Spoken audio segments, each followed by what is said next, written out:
Good morning, students of class 10. Welcome back to the online classes now. We'll do history, the making of a global world, and we are doing 4.3, decolonization and independence.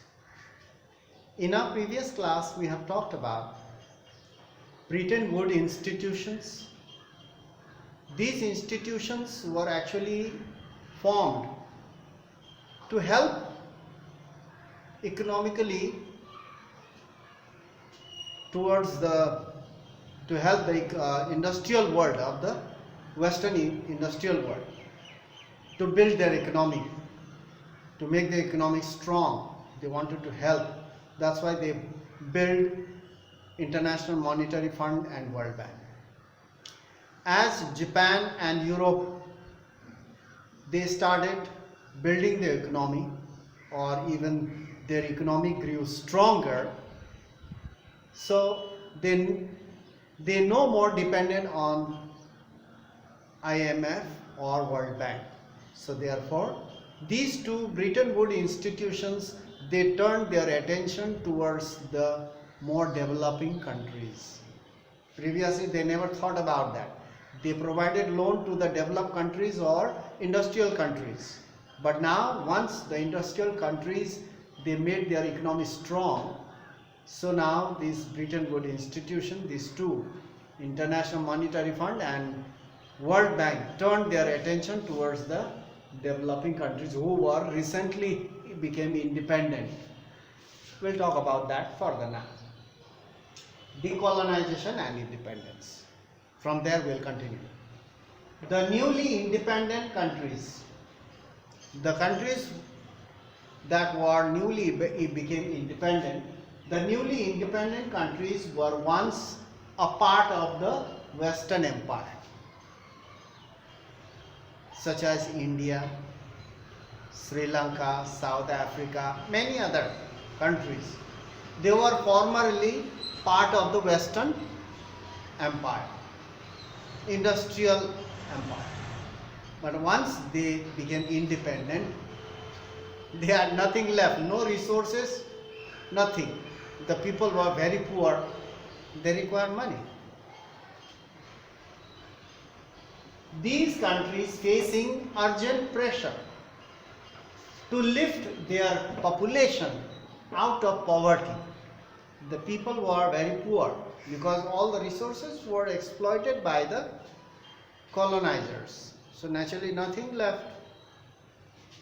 So these countries were facing urgent pressure to lift their population, not these population, to lift their population out of poverty, and came under the guidance of these international agencies, such as just now we are talking about these international agencies or institutions. They were turning their attention towards the developing countries, and the condition was there that their people were very poor. So to take them out from poverty, they require money, and the international agencies, they came under the guidance of international agencies and institutions dominated by former colonial powers. These agencies and these institutions were actually the former colonial powers. What happened then? Some of the former colonial powers, they provided loan, but they put one condition. We will provide you the loan, but you must sell your resources, raw materials, minerals, you must sell it to us at a cheaper rate. Condition was put. So in this way, some of the former colonial powers still control vital resources such as land, minerals, raw materials.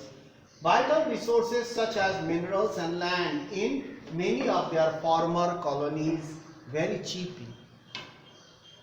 Just now I have said, we will provide you the loan for the upliftment of your poor people, but you have to sell your resources to us at a cheaper rate. So the poor and developing countries were bogged down in front of those rich and powerful countries and institutions because they needed the money to lift their population out of poverty. So you see that the condition was there. Many of their former colonies, very cheaply they need to sell their raw materials and minerals. Most developing countries did not benefit from these institutions. Most developing countries did not benefit from the fast growth of Western economies due to Bretton Woods institutions. They were helping each other, providing loan from International Monetary Fund and Bretton Woods institutions such as World Bank. They were helping each other. They were getting the loans for economic growth. But the poor developing countries were not benefited by that. Most developing countries who were newly independent did not benefit from the fast growth of the Western economies during 1950 to 1960s. 1950s to 1960s, there was a fast economic growth of the Western world, industrial world. But what about the poor people, poor countries who were newly independent, became independent? They were left like that. So they were not benefited. They did not get benefit. Therefore, these poor and developing countries who were newly independent became independent. Therefore, they organized these. They means the developing countries who became independent. They organized themselves as a group. They form a group. The group of 77. You must have heard about the G77. So that was the reason why they formed, because they never get the benefit from those institutions. Even if they get the benefit, there was a condition for that. They had to sell their raw materials and everything at a cheaper rate. So why should we sell our resources at a cheaper rate to them? Why don't we form our own group and help each other? So in this way, therefore they organized themselves as a group. The group of 77, that is G77, was formed because of this, to demand more control over their natural resources for fair price for raw materials. They formed a group and started voicing their demand. We will sell our resources to the developing country, but not at a cheaper rate, at a reasonable rate, international market rate. We will sell, and the land, we will control our land. You cannot control our land. We are independent, so we will control our land. We will sell our resources at a reasonable rate or an international rate. Not only that, there must be one other thing, that other condition, that our goods, the finished product, what we have, you need to purchase in your countries so that we can export our finished product to your country as well.